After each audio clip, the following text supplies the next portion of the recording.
মৌলভীবাজারে মাত্র ১২০ টাকা খরচ করে পুলিশের ট্রেইনি রিক্রুট কনস্টেবল পদে ৫৬ প্রার্থী প্রাথমিকভাবে নির্বাচিত হলেন। বুধবার রাতে পুলিশ লাইন্স ড্রিল শেডে প্রাথমিকভাবে নির্বাচিত ৫৬ জনের নাম ঘোষণা করেন নিয়োগ বোর্ডের সভাপতি police super MKH Jahangir Hossain. নির্বাচিত ৫৬ জনের মধ্যে উপজাতি কোটায় ১ জন ও সাধারণ কোটায় ৫৫ জন, এছাড়া ৬ জনকে অপেক্ষমান তালিকায় রাখা হয়েছে। তিনি বলেন যে স্বচ্ছতা ও নিরাপত্তার মাধ্যমে তোমাদের নিয়োগ প্রক্রিয়া সম্পন্ন হয়েছে, আশা করব তোমরাও সাধারণ মানুষকে সেরকম সততা, নিরপেক্ষতা এবং দুর্নীতিমুক্ত হয়ে পেশাদারিত্বের সঙ্গে সেবা দিবে।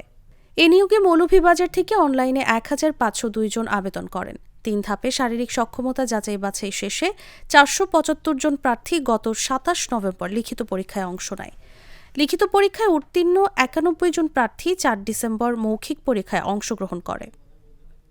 অনলাইনে আবেদনকারী ১৫০২ জনের মধ্যে ৪ নভেম্বর নিয়োগ প্রক্রিয়ার প্রথম ধাপে ১২১৯ জন প্রার্থী শারীরিক মাপ ও কাগজপত্র যাচাইয়ের দিন উপস্থিত হন।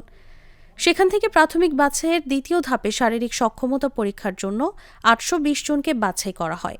আপনারা যারা আজকে এই স্বচ্ছ পদ্ধতির মাধ্যমে, স্বচ্ছ নিয়মের মাধ্যমে আপনাদেরকে নির্বাচিত করা হয়েছে, আপনাদের অঙ্গীকার হবে আপনারাও যেন দায়িত্ব এবং কর্তব্য পালনের ক্ষেত্রে সর্বক্ষেত্রে স্বচ্ছতা, দক্ষতা এবং যোগ্যতার প্রমাণ দিবেন। কি boss, vital match, tough opponent, tension? Come on bro, অপোনেন্টকে নিয়ে ভাবার সময় আছে। আসল অলরাউন্ডারের কাজই তো হলো যে কোনো টাফ সিচুয়েশনে টিমকে অলরাউন্ড প্রোটেকশন দেওয়া। জাস্ট লাইক মাই টাইলক্স, যার অ্যান্টিব্যাকটেরিয়াল এজেন্ট টয়লেটের কোনায় কোনায় পৌঁছে ৯৯% জীবাণু ধ্বংস করে, টয়লেটের কঠিন দাগ ও দুর্গন্ধ দূর করে টয়লেটকে রাখে ক্লিন আর সুবাসিত। টাইলক্স টয়লেট ক্লিনার, ক্লিন মানেই টাইলক্স।